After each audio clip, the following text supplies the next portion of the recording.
Welcome to the Bogosity podcast for the week of September 16th, 2018. The podcast that read about it free in a 50-cent illustrated guide.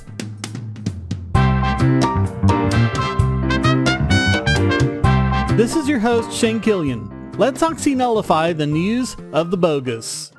And the big news this week is the passage of Article 13 in the EU, which is possibly the most onerous censorship legislation ever passed in the name of protecting copyrights. The article, which passed 438 to 226, as usual with few if any of the MEPs actually reading the 320-page document, removes safe harbor, the principle that websites and other internet service providers are not responsible for the actions of their users.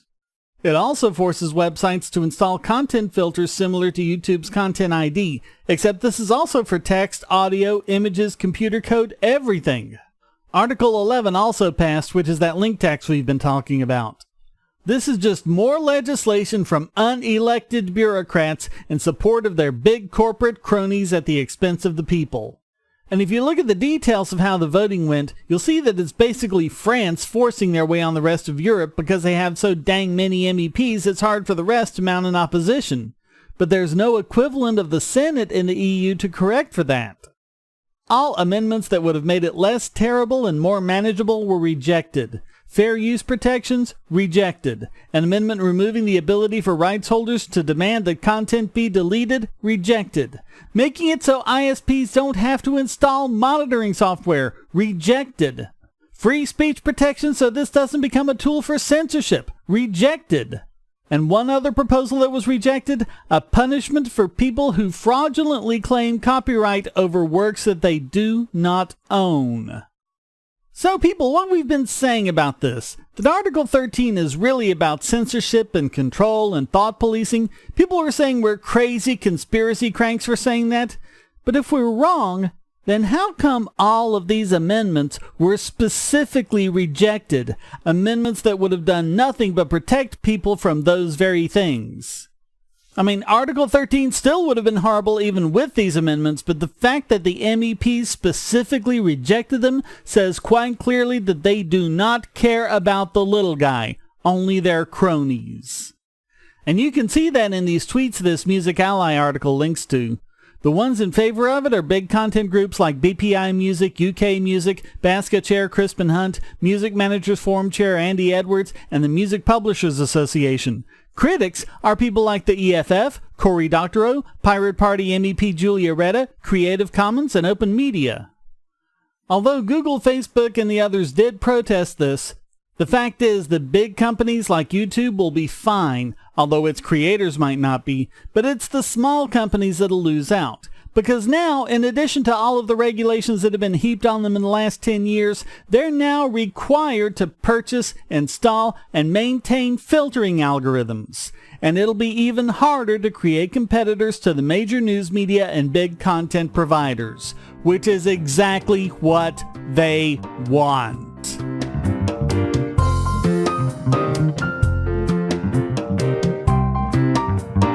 FOIAonline.gov is a clearinghouse for FOIA requests that was created to increase government transparency. And thanks to a design screw-up and a system upgrade, they made hundreds of social security numbers and other personal information public. That's not the kind of transparency we were hoping for. Aside from social security numbers, other information that was released was dates of birth, immigrant ID numbers, addresses, and contact details. And ironically, many of these cases were from victims of identity fraud seeking more information about their own cases. For some reason I'm completely unable to fathom, this is managed by the EPA. They really seem to be the go-to people for when you want something completely screwed up. According to Nuala O'Connor, former Chief Privacy Officer of the Department of Homeland Security and CEO of the Center for Democracy and Technology, quote, "This is a really significant mistake. These sorts of data points allow people to engage in identity theft or some other kind of harassment or other malicious behavior. It puts potentially already vulnerable people at greater risk. It defies logic, and it defies expectation that anyone would think their social security number is being exposed when processing a request like this online."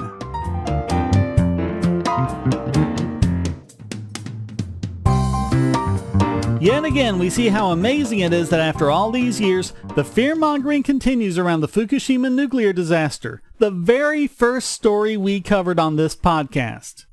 The Guardian, the BBC, Newsweek, and many other outlets published that a worker at Fukushima just died from radiation exposure.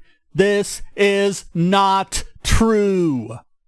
What really happened is that the Japanese government decided the worker's family should be paid compensation, just like what happens all over the world when it's just not worth it to fight it. Not only would it be expensive, it looks bad, but on the other hand, it feels good to give grieving families money, so why not?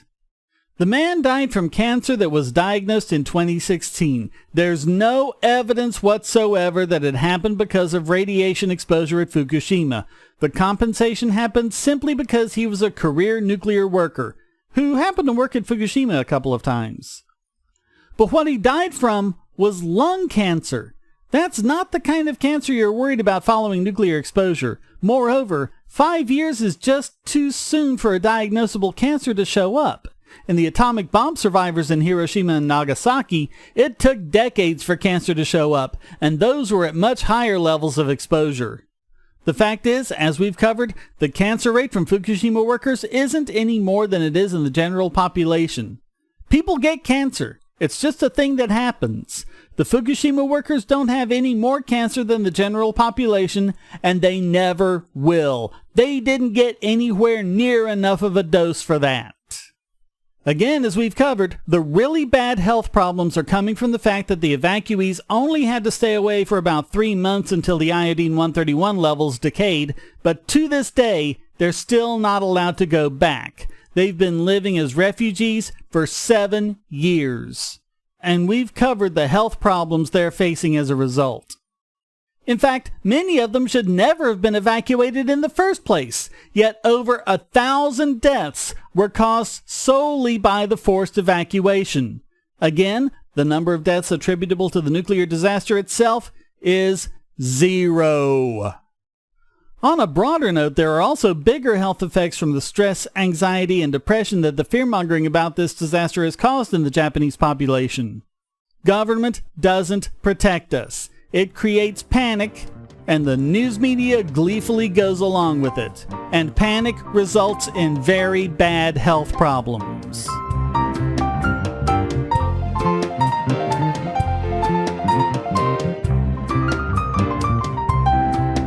And now it's time to recastigate this week's biggest Bogon emitter.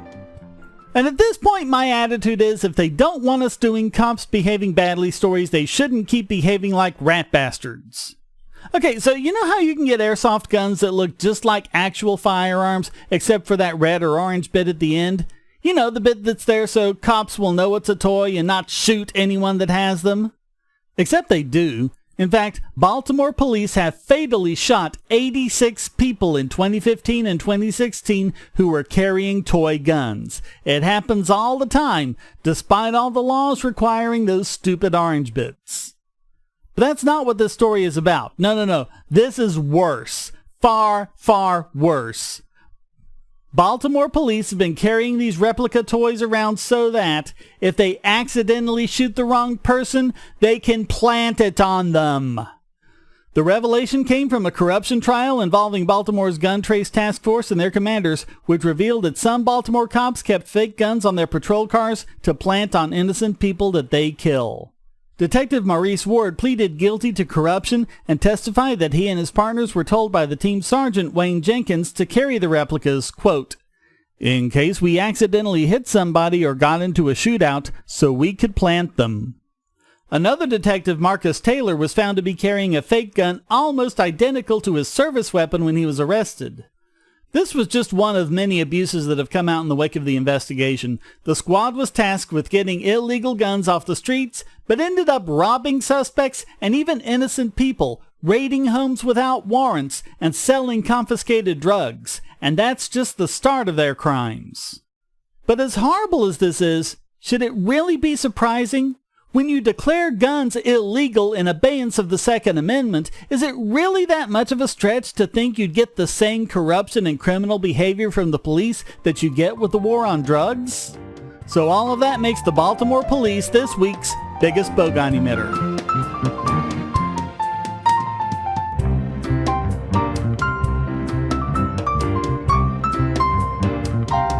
And now let's arpeggiate this week's Idiot Extraordinaire.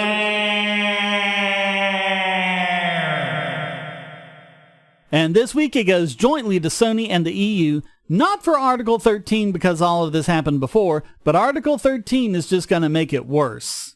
We've talked before about ridiculous things like white noise being hit with copyright claims. These filters are just recipes for frustration for everyone except the big media companies.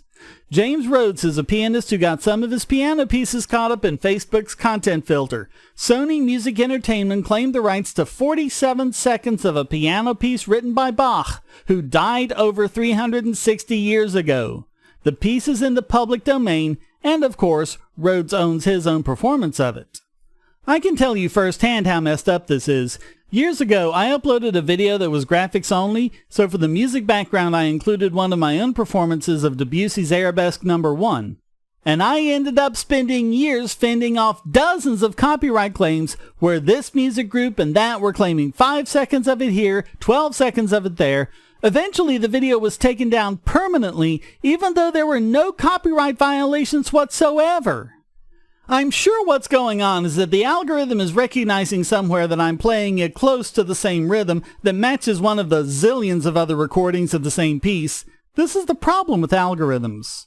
But in the case of Rhodes, this wasn't just a matter of an algorithm messing up. He tweeted, "I am beyond furious. At Sony Music Global have rejected my dispute. I recorded a short piece of Bach.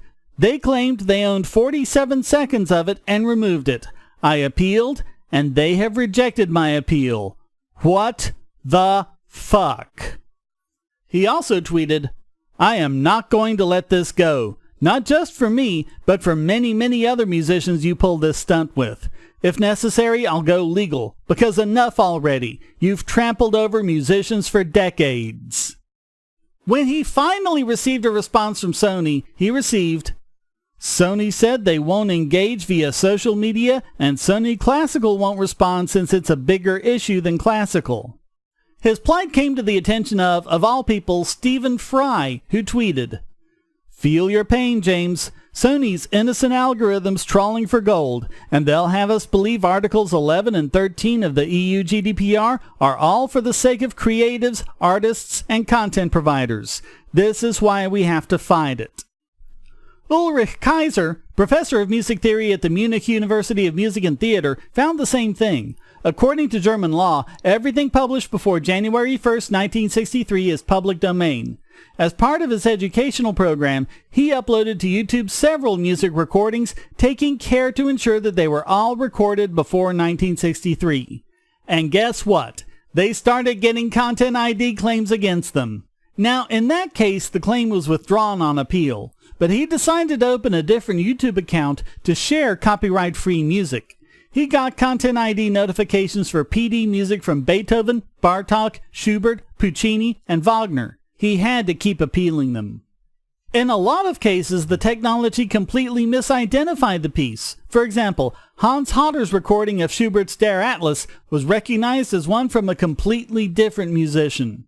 He wrote, "I wish I could tell you that the ending to this tale was wholly happy. It is true that many of my contestations of these copyright violations were successful. However, I intended to release all of my videos under a free license so that they could be used in the future for others to educate and inform students about these beautiful works.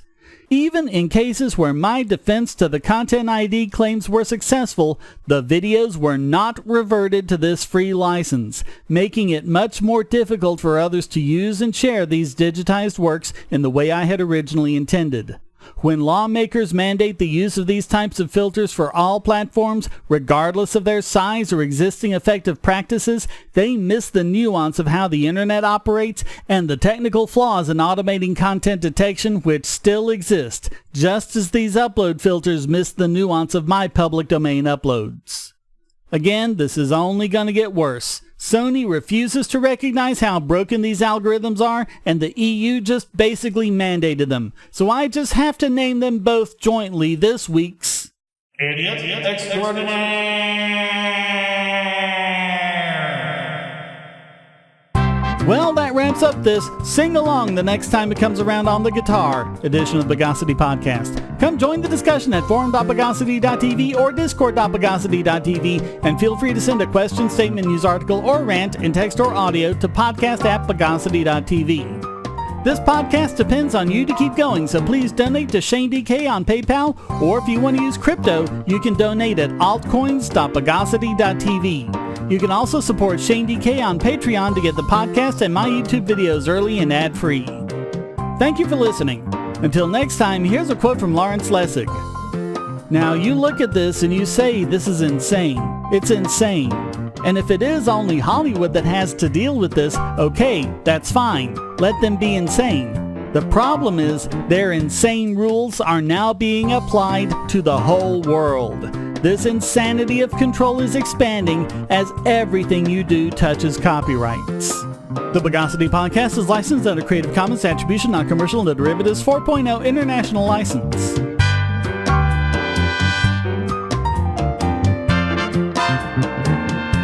Bogosity.